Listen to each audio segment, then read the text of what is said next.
오늘의 소설은 중국 4대 기서 중 하나인 금병매 완전정복 제17장으로 형수와 시동생의 간통 불륜입니다.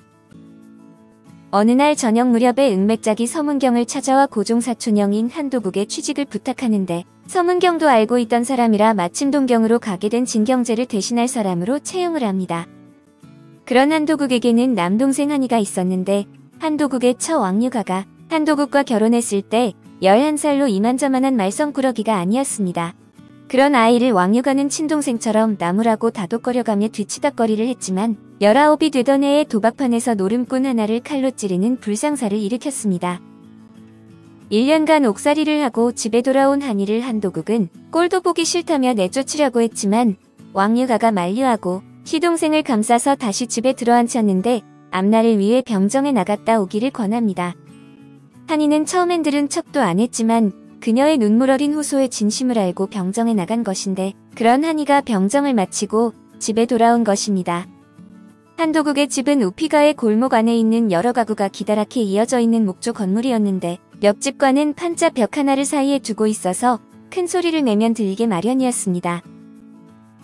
무튼 돌아온 한이는 며칠 후 형수 왕유가와 낮에 술을 대작하게 되는데 적당히 취기가 오르면서 한이가 속마음을 드러내게 됩니다. 형수 씨는 여자잖아요. 난 남자고요. 여자로서 나라는 남자를 좋아하느냐, 싫어하느냐, 그게 알고 싶단 말이에요.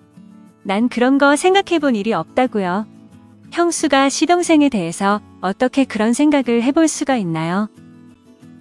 한이는 술을 핑계로 형수 왕유가를 덮치려고 하고 입맞춤까지 성공하지만 갑자기 딸애저가 배고프다며 들어오는 바람에 마지막 선은 넘지 않게 됩니다.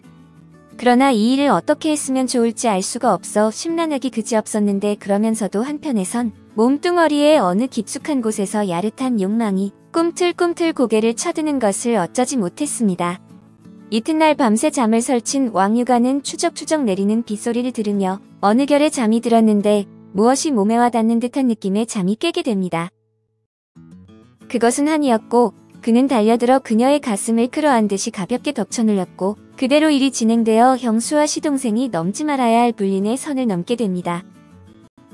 한번 둑이 허물어지면 물은 걷잡을 수 없이 쏟아져 내리는 법으로 그들 두 사람은 거의 하루도 거르지 않고 정사를 거듭했는데 한이도 한이지만 왕유가가 한술 더 떴습니다. 응 여보, 어쩌긴 뭘 어째 서로 사랑하면 되는 거지. 혹시 누가 알면 알긴 누가 안다는 거야. 절대로 탄로가 안 나게 해야지. 왕유가는 슬그머니 걱정이 되는 듯 나직이 한숨을 쉬고 나서 바짝 또 그의 몸뚱이에 달라붙으며 당신 날 멀리하면 안 돼. 난 이제 당신 없인 못 살 것 같아. 하고 간절한 목소리로 속삭인다. 염려 말라고.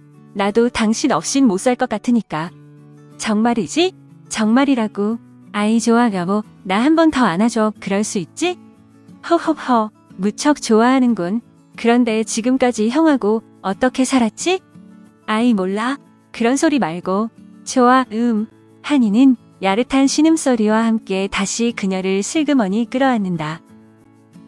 이제 오히려 여자가 한술 더 뜨는 셈이다. 어제 오늘 사이에 그만 왕유가는 현숙한 가정부인으로부터 음탕한 간부로 탈바꿈을 하고 말았다. 한번 둑이 허물어지면 물은 걷잡을 수 없이 쏟아져 내리는 법이다. 그들 두 사람은 형수와 시동생이라는 인륜의 벽을 허물어버리고 알몸뚱이가 되어 짐승처럼 서로 욕정을 만끽한 다음부터는 거의 하루도 거르는 일 없이 정사를 거듭해 나갔다. 한이도 한이지만 왕유가가 한술 더 떴다.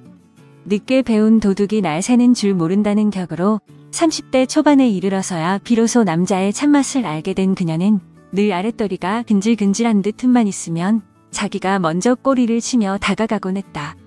그녀의 몸속 깊숙한 곳에 지금까지 얌전히 도사리고 있던 환향기가 바야흐로 때를 만나 고개를 번쩍 쳐든 셈인데 그것이 여느 여자들보다 오히려 유별났다. 그러나 꼬리가 길면 밟히는 법으로 열흘쯤 지난 어느 날 오후에 그들은 그날도 내실에서 벌거숭이가 되어 뒤엉켜 있었는데 부둥켜 안은 채 옆으로 돌다 침상에서 미끄러져 바닥에 떨어지고 말았습니다. 두 사람의 입에서 부지 중에 비명이 터져 나왔는데 공교롭게도 옆집 안방에서 낮잠을 자던 아낙네가 그 소리에 잠을 깨서 판자벽 쪽으로 귀를 기울여 안에서 나는 소리들을 듣게 됩니다. 그렇게 엿듣던 아낙네의 입이 그만 딱 벌어지고 마는데 남자가 다름 아닌 바로 한이었기 때문으로 자리를 뜬 아낙네는 만나는 여인들에게 이야기를 전했고 소문은 삽시간에 이웃에 퍼져나갔습니다. 이야기를 들은 노인들은 모르는 척 가만 내버려둬서는 안 된다고 입을 모았고 젊은이들 대여섯이 모여 혼내줄 방법을 의논하게 되는데 며칠 동안은 아무 일 없이 지나가게 됩니다. 딸 애저가 몸이 아파 집에 있었기 때문인데 며칠이 지난 어느 날 오후에 왕유간의 집 앞뒤 문이 닫히고 고리가 걸리자 교대로 감시하던 사람들은 젊은이들을 불러 모아 들이닥치게 됩니다. 이 연놈들 문 열어 문. 개 같은 것들 맛 좀 보라고. 집안이 온통 발칵 뒤집히는데 사람들은 벌거벗은 두 남녀를 밧줄로 꽁꽁 묶고 밖으로 끌어냈고 집 밖에는 그 소동을 알고 이웃 사람들이 구경을 하러 모여들어 떼를 지어 서 있었습니다.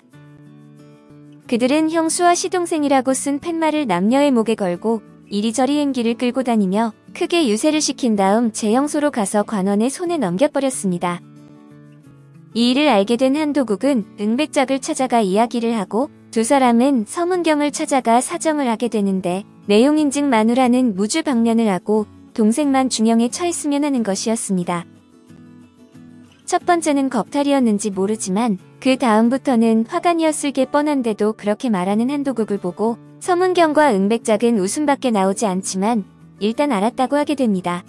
이튿날 등청을 한 서문경은 왕유가라는 그 여자를 옥으로 가서 보게 되는데 순간 서문경은 하마터면 아하는 소리가 입 밖으로 흘러나올 뻔할 정도로 왕유가의 용모가 매력적이었습니다. 천하의 잡놈인 서문경이 이를 그냥 지나칠 리 만무에 그는 왕유가에게 옷을 제대로 입혀 자기 방으로 데려오라고 하는데 눈치 빠른 관원은 관영기방인 흥하각으로 데려오게 됩니다. 결국 서문경은 오늘 밤 죽기 아니면 살기로 자기를 잘 모시면 용서해 줄 것이라는 말을 하고 그녀는 그날 일부러 교성도 더 야릇하게 내지르고 신음소리도 한결 짙게 내뱉으며 있는 재주를 다하게 됩니다. 속 잠방이가 벗겨지자 서문경은 도로 의자에 비스듬히 기대앉으며 다시 부드러운 명령이다. 피리를 불어달라고. 어머 히히히. 어서. 예. 왕유가는 대감 나리의 피리인지라 두 손으로 공손히 받들어 조심스레 붉기 시작한다. 서문경은 지그시 두 눈을 감는다. 잠시 후 그만 하고는 서문경은 벌떡 일어서더니 냅다 그녀를 옆으로 번쩍 들어 앉는다. 그리고 침상이 있는 쪽으로 간다. 왕유가를 침상에 눕히자 서문경은 몹시 다급한 사람처럼 자기도 훌떡 침상 위로 뛰어올라 냅다 그녀의 몸뚱이 위에 무너진다. 그녀가 피리를 너무 정성껏 불어주어서 견딜 수가 없었던 것이다. 아! 그녀의 입에서 대번에 야릇한 교성이 터져나온다. 서문경은 처음부터 물결을 거세게 일으킨다. 아까 그녀를 애무할 때와는 사뭇 다르다. 그러나 왕유가는 그 거센 물결도 역시 어딘지 모르게 한이와는 다르다고 느낀다. 거세기는 하면서도 조금도 거칠지 않고 잘 무르익은 듯한 그런 화끈함을 준다. 한이한테서는 생경함을 느꼈다면 서문경에게서는 원숙함이 느껴진다고나 할까. 역시 세상이 알아주는 오입쟁이인지라 다르구나 싶으며 그녀도 곧 감미로운 신음소리를 숨가쁘게 내뿜으며 뜨겁게 달아오른다. 그렇게 왕유가는 한이에 이어 두 번째로 외간 남자에게 몸을 내주게 되었는데 두 번째 남자는 천만 뜻밖에도 천하의 호색가인 서문경이어서 그녀는 마치 무슨 꿈속에서 놀고 있는 듯한 느낌이었다. 더구나 서문경은 부전옥 나리가 아닌가.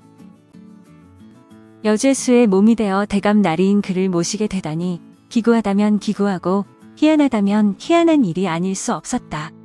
그리고 말하자면 자기의 운명이 그의 소나기에 쥐어져 있는 셈이어서 그는 아까 술잔을 기울이며 말했던 것처럼 죽기 아니면 살기로 잘 모셔야겠다는 생각에 일부러 교성도 더욱 야릇하게 내지르고 신음소리도 한결 짙게 내뱉으며 있는 재주를 다했다.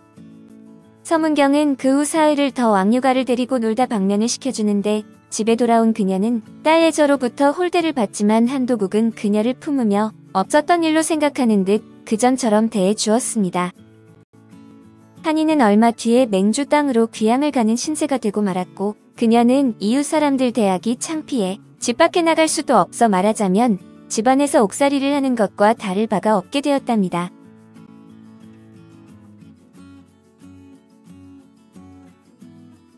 금병매 완전정복 제18장 야행으로 이어집니다.